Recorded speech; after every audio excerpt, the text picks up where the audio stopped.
Bonjour et bienvenue dans le studio.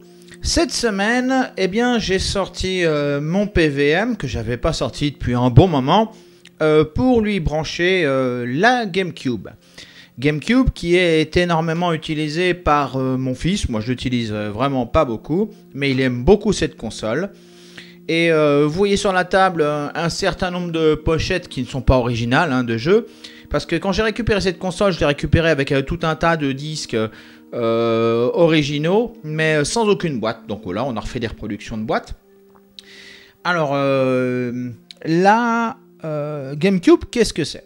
Eh bien, la GameCube est une console qui est sortie en 2001 au Japon et qui est arrivée en 2002 en Europe. Son prix de vente était de 200 €. Elle était à ce moment-là en concurrence avec la PS2, la Xbox et la Dreamcast. Cette machine, donc, elle est à base de processeurs IBM et de graphiques ATI. C'est pour ça qu'on a le petit ATI sur la boîte. Le processeur IBM qui est dedans, c'est un IBM Power. C'est un série 750 qui tourne à 485 MHz. De la partie graphique, c'est pas vraiment une ATI. En fait, c'est une Artix. C'est une flipper et qui a été faite par Artix avec Nintendo. Mais comme Artix a été racheté par ATI avant la sortie de la console, donc en l'an 2000, c'est pour ça qu'on a le logo ATI sur les machines. Ce chip graphique flipper, il a 3 mégas de mémoire, il a 2 mégas pour le frame buffer et 1 méga pour les textures. Et la machine, globalement, elle a 40 mégas de mémoire. Qui sont coupés, je ne sais pas la raison exacte, en 24 mégas en mémoire principale et 16 mégas de mémoire secondaire. Mais surtout, ce qui m'intéresse sur cette machine, c'est le lecteur de CD. Parce que ce lecteur, pas de CD, de DVD, c'est un lecteur de mini DVD de 8 cm qui font 1,5 gigaoctets en taille et qui sont écrits en vitesse angulaire constante. Ce lecteur est un petit problème sur cette machine. Ouvrons le lecteur. Donc je vais prendre un des CD, le premier que j'ai sous la main, je vais prendre Mario Kart. Je le mets dans la machine et maintenant je la reset. On a le logo d'animation GameCube. Mais comme vous allez voir, ça s'arrête là. Et si je vais dans jeu, il me dit que j'ai pas de disque. C'est un problème courant sur les GameCube. Donc moi je l'ai déjà démonté 2 fois pour revoir un petit peu, à booster un peu le laser, à regarder ce qui n'allait pas. Mais je me rends bien compte, il faut se rendre à l'évidence que ce lecteur Matsushita, pour l'instant, moi j'arrive pas à le réparer. Donc on n'a plus de console parce que c'est son seul moyen de l'utiliser. Donc il y a des moyens actuels qui permettent d'utiliser autre chose que des mini DVD pour mettre dans cette machine. Et c'est à base de Raspberry Pi Nano. Donc c'est un Nano Pi, c'est pas vraiment un Raspberry Pi cette machine. C'est plus proche d'un Arduino. Ça tourne à 140 MHz je crois. Mais ça suffit pour ce qu'on a à faire et il y a surtout plein de ports d'IO sur ce genre d'Arduino, donc c'est très pratique. Donc ce que je vais faire, c'est que je vais d'abord débrancher la console et faire un petit peu de place parce que ce PVM tient énormément de place. Et on va la démonter cette machine, puis on va installer ce petit truc dedans après l'avoir programmé. Et on va voir comment est-ce qu'on peut utiliser la console sans tous ces médias quand on a un lecteur qui est fichu. Donc, on se retrouve à démonter la machine. Elle est sur la table. J'ai mis le Gambit sur le tournevis. Donc, on va retourner la machine et la démonter en speed parce qu'il y en a pour un petit moment.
Maintenant que la GameCube est suffisamment démontée pour le modèle que j'ai et qu'il est temps de préparer un petit peu le Pico Pi avant de l'installer dans la machine, eh bien allons sur le site qui est PicoBoot ici.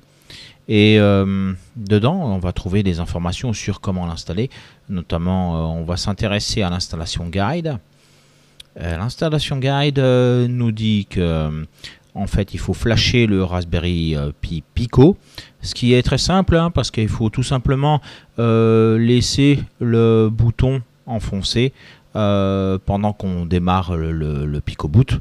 Et donc, il apparaît comme un périphérique USB sur le PC. Et on n'a qu'à y poser le fichier et ça flash automatiquement. Donc, on va aller télécharger la dernière version de ce logiciel. Donc on va prendre le... Donc il nous disait bien qu'il faut poser le fichier picoboot.uf2 sur le Pico Pi. Donc on va le télécharger. Voilà. Alors on l'enregistre. Voilà, on a déjà ce fichier là. Et ensuite, ça ne sera pas suffisant de programmer le Pico. Il faut aussi préparer une SD card. Donc sur la SD, il va nous falloir poser, faire une partition FAT32 et y poser un logiciel qui s'appelle Swiss. Et il faudra ensuite l'extraire de l'archive et le renommer pour qu'il s'appelle comme ceci, ipl.dol, et le poser sur la micro SD. Donc on va aller télécharger ce logiciel. Donc on a les liens de téléchargement, on va prendre le 7Z qui est ici, qui contient le fichier dont on a besoin. Voilà. Et c'est à peu près tout. Après, il faut regarder un petit peu comment on installe ce Pico Pi sur la GameCube. Sachant que la mienne est une DOL 01, donc je vais m'intéresser à cette partie-là. Si vous avez une version plus récente, il faut s'intéresser à celle-là, et donc il y a peut-être un peu plus de démontage à faire. Mais moi, c'est celle-là qui m'intéresse. Alors, on va ouvrir l'image, et on va pouvoir zoomer dessus. Et voilà un petit peu, moi, ce qui va m'intéresser. C'est-à-dire qu'il faut que... Donc j'ai démonté cette carte, on y reconnaît le processeur ici, et le processeur graphique ici, qui sont toujours sous le radiateur que j'essaie d'enlever. Bon, je devrais quand même arriver à l'enlever. Et j'ai des fils à venir souder sur ces pins de cette minuscule puce ici. Et sur ce connecteur ici, il faut que j'aille prendre un signal et le 3V3 et le ground. Si vous avez une version plus récente, c'est expliqué ici. En fait, c'est en 2 places. Va falloir aller chercher les signaux. Et après, les fils, on va les raccorder au Pico sur les bandes qui sont indiquées ici.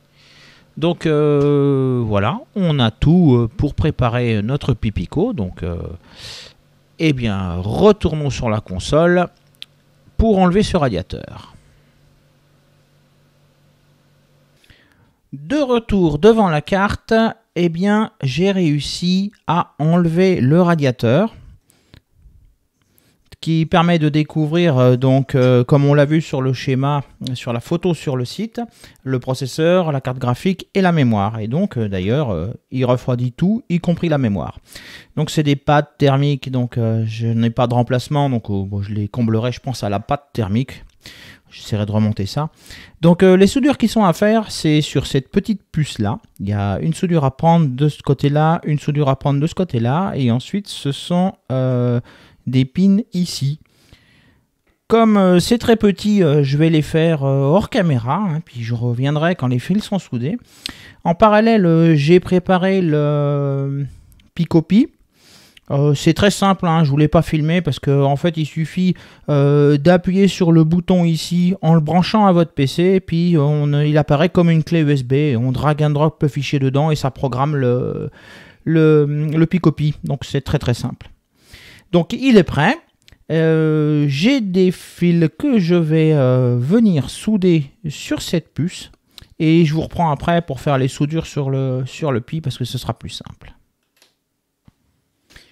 Et voilà un tas de soudures faites. C'est pas franchement le plus simple d'aller souder sur des petites pattes comme ça. Je vous le montre de plus près.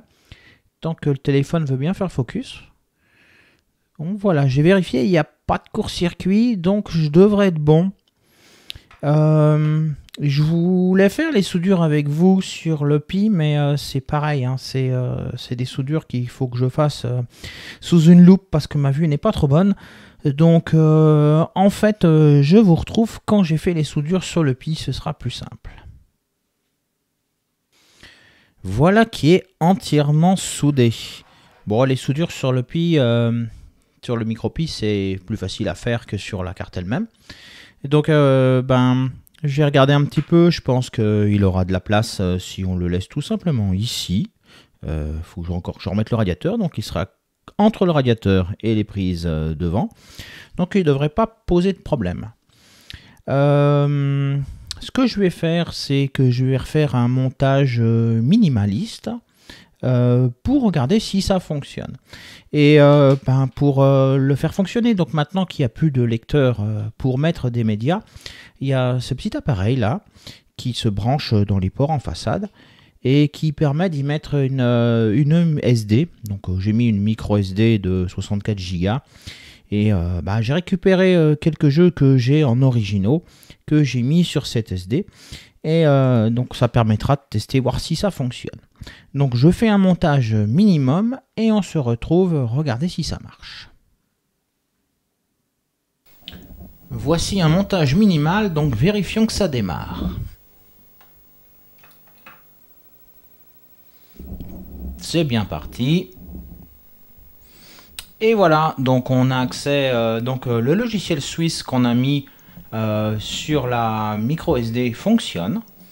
Donc tout est bon. On va pouvoir... je peux pas avancer parce qu'il me faut brancher les contrôleurs, donc il faut que je la monte un peu plus que ça. Donc je vais refixer le radiateur correctement. Je vais remonter la machine et on se retrouve une fois qu'elle est montée. La console est remontée, donc démarrons-la. Donc on voit qu'elle démarre son Suisse et qu'elle essaie d'initialiser le DVD si on avait un disque dedans, mais pour ça il faut un DVD qui fonctionne. L'écran flicker un petit peu parce que je l'ai forcé en 60 Hz la capture vidéo avec la caméra. Donc on va charger un Mario Kart. On se retrouve un petit peu comme sur un émulateur, hein, sauf que c'est la vraie machine. Et pour la démarrer, les jeux, il a besoin de patcher un tout petit peu les CD, les DVD. Et comme j'ai un écran qui le supporte, eh bien, on peut passer en 60 Hz. Et on voit l'écran qui passe 480p, 60 images par seconde. Et normalement, il n'y a plus de scintillement sur la capture.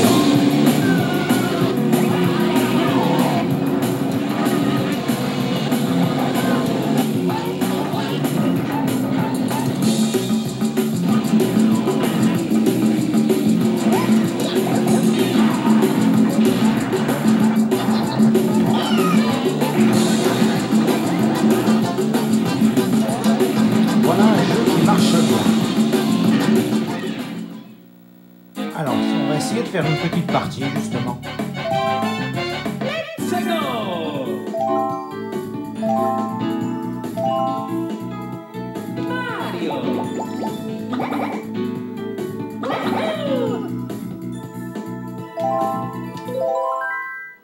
Et c'est parti.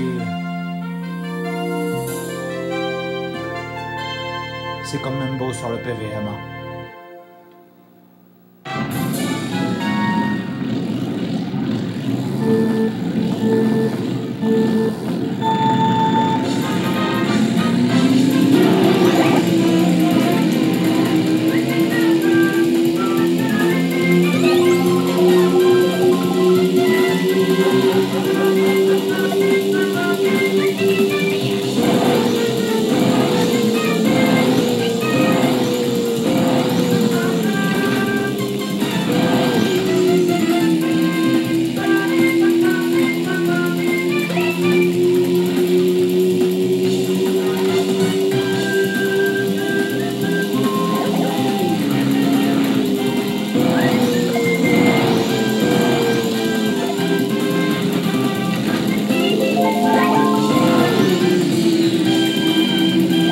ça marche, je suis en tête.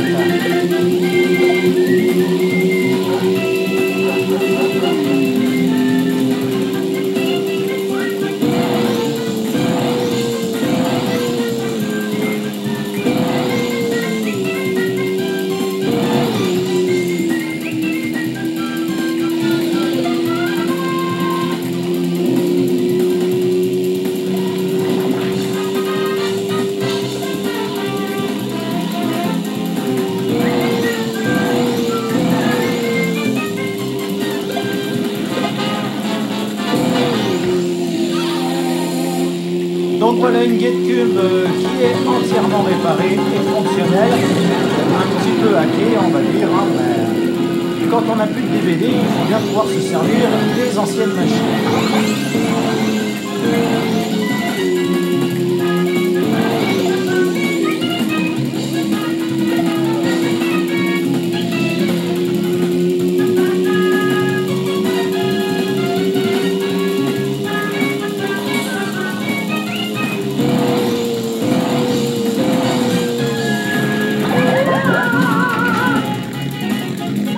Mais j'ai quand même fini, c'est bon. Et c'est sur cette victoire que moi je vais vous dire portez-vous bien et à la prochaine en espérant que cette GameCube vous inspirera un petit peu si vous en avez une en panne sur comment faire pour la faire fonctionner sans DVD.